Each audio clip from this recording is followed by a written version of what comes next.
Woohoo! We made it to the final lecture of this unit, where I will talk, as promised, about some slightly more advanced feature extraction techniques that you can use in Lightside, but I will really just be able to barely scratch the surface with the short time that we have together. So, what are we going to talk about? Well, we're going to talk about 4 different feature extractors. One of them is the Stretchy pattern feature extractor, then regular expressions, then character engrams, and finally parse features. And I'm just listing here a couple of papers published from my group about language technologies research that we have done with some of these advanced kinds of features that you might want to take a look at if you're interested.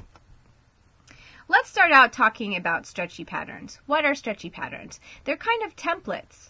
They allow us to get a little bit more context around a word and to abstract up a little bit so that we are not trying to capture every nuance of detail about what's different in the local context around a word, but we're trying to pick out just those important details around the context of a particular word that might help us to disambiguate. In order to set up for this feature extraction, you can see I have still got basic features clicked, and so I'm going to also extract unigrams, but I have here now the stretchy patterns option also clicked. And then to the right, what you can see is the configuration for stretchy patterns, and I'm going to talk you through what some of these options are that we might want to configure. First, I'm going to show you what some stretchy patterns look like. Here's an example where what we've done is we've defined a category called strong neg for negative that is a category of words that have a negative association. So you can see that this strong neg appears in every one of our patterns. The words that are in lowercase are actual words, so be, is, it's, it, not, of, so, the. Those are all actual words that might match in a text. And then you'll see in several of these patterns the word gap in all caps and in square brackets, and that stands for a possible gap that might exist in a pattern. It can skip over some number of words. So these template patterns, they match against lots of strings, actual texts that differ in certain details. They abstract away. So be, gap, strong neg could be very much, terrible, something like that, or it could be terrible, or it could be awful. And all of those would match be, gap, strong neg. Okay? So you can see how these template patterns serve a couple of different purposes. They help us to abstract over groups of words that should be treated the same way. They help us to skip over some words in a pattern that may be not important for interpreting this feature. And we can anchor the interpretation of some parts by other parts that appear. So we can see words that appear around negative words that might help us to interpret them. And what happens is that we configure our basic stretchy pattern feature extractor so that we have some constraints over how these patterns might appear. And so then what will end up happening is we define these constraints, and then every pattern that fits those constraints and also matches our text in some place within our data will be a feature that gets inserted in our feature space. So we're defining constraints and thereby extracting a whole set of features. And all of these features are constrained to meet the set of constraints. So what does that actually mean? Well, some of those constraints have to do with the length of the patterns. Longer patterns and longer gaps lead to larger numbers of features because it enables matching against a larger amount of variation in the text. So the first thing you see at the top of this configuration is the pattern length. And you see with the blue highlighting around it that this right here it's configured to make patterns that have between 2 and 4 elements. So each one of those tokens that we saw in each of the patterns on the previous slide were elements. And so, we can have patterns of different lengths, and we can set what the range on those lengths is in this pattern length place. Underneath that, we see gap length. So how big can those gaps be? You can say that the gap could have actually 0 words in it. That means that you don't have to have a gap there. It could be 0. Here, it's configured to be 1 or 2 words long. So we're always going to skip either 1 or 2 words wherever we see gap. We also see a check mark by include surface words in patterns. And what that means is that our patterns, some of those elements can actually just be words as they appear in texts. Include POS tags in patterns means that we can have as elements of our pattern part of speech tags. So we can abstract away from the individual words, and we can include their part of speech. We can also insert categories, and we saw strong neg as a category in the patterns that we just looked at. And we're going to talk a little bit about those categories and how they're defined and how they're inserted in just a moment. Require at least 1 category per pattern means that every pattern, if we insert some categories in this list and we check off that option, then every one of these patterns that we learn with the Stretchy pattern extractor will include at least 1 of those categories in the list. And as you may have noticed in the list that we just looked at, every one of those patterns had strong neg as a category. Don't include surface POS form when a category matches means that we're not going to have part of speech tags. If there's a category, we could have included instead. And categories match against surface words means that categories can match against words. Categories match against POS tags means that we're just going to match those categories against part of speech instead of actual words. And count pattern hits means we're going to keep track of how many times each one of these patterns hits a text or, matches against a text or is triggered by a text. And that's a way, if we can count them, then also we can get rid of the ones that are infrequent if we want to keep the number of patterns down. So what about these categories? If you look in the light side folder under Toolkits, under Categories, you can see a set of text files, and each one of these defines a category. You can see a whole list of them here. These come with light side already defined, but you can make your own very easily. If you open up one of these, you'll see they're each just text files. The name of the file is the name of the category. The first line is also the name. So the name that's going to actually appear in the pattern when it's used in a pattern.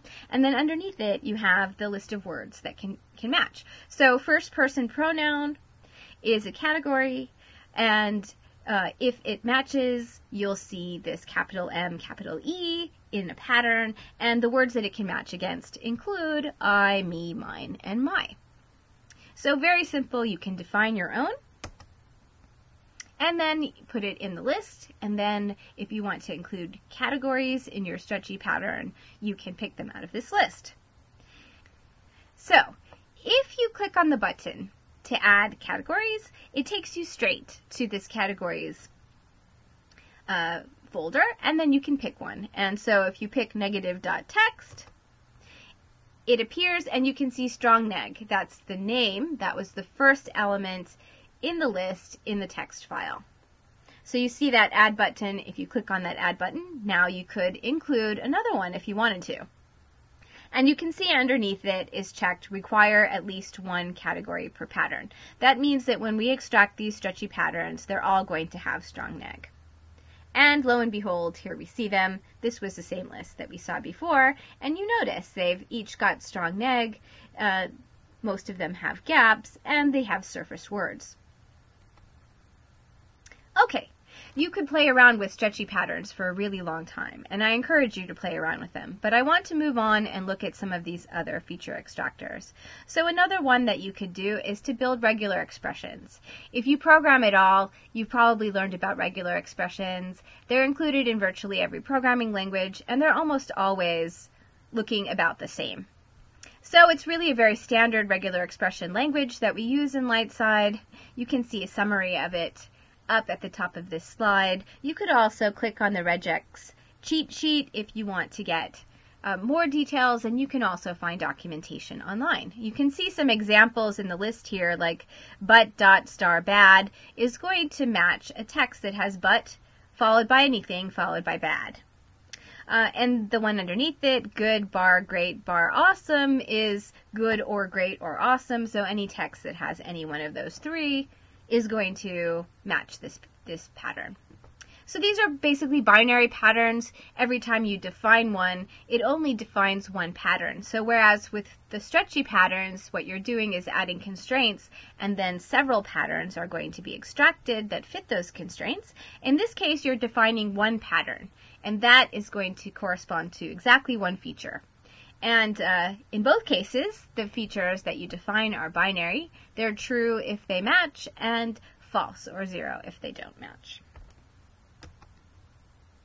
Character engrams are really a lot like word engrams that we already talked about in the basic feature extractor, except instead of words, what they match against are characters. And you get to decide how big the sequence of characters are that you might match against. Here we see that it's configured to match against 3 or 4 characters next to each other. The extract across whitespace option says whether or not you're going to pick up characters that might be at the end of one word and the beginning of another word. If it's unchecked, then you're only going to look for character engrams within words. And include punctuation says whether or not punctuation can figure into these character engrams. If it's unchecked, you ignore punctuation. If it's checked, then punctuation is treated like a character.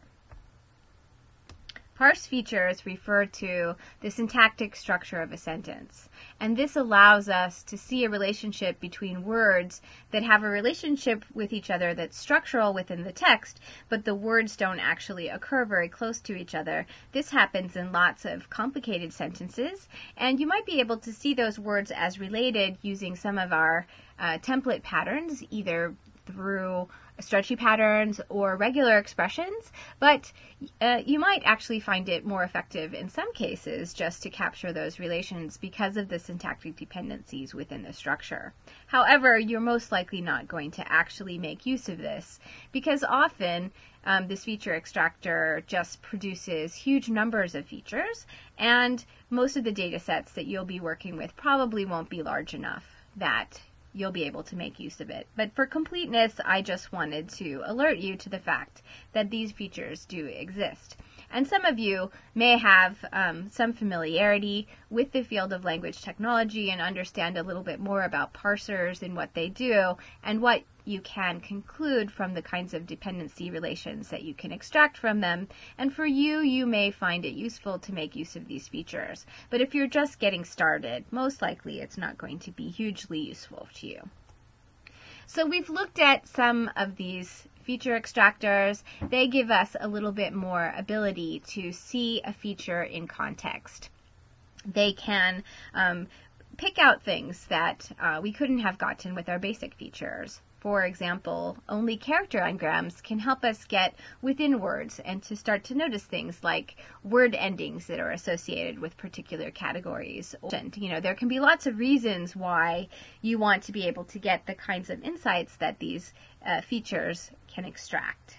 And we could really talk for a very long time about these things, but I really just wanted to give you a very, very brief introduction to these. Again, there's much more information in the user's manual, and then you can look at some of those papers that I listed in the beginning of this lecture if you want to see some examples of how these features might be used.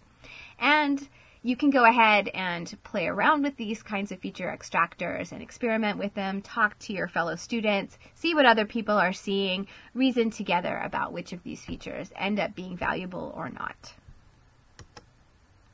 And I thank you very much. It's been very fun going through this unit with you. I wish you all the best of luck in this class.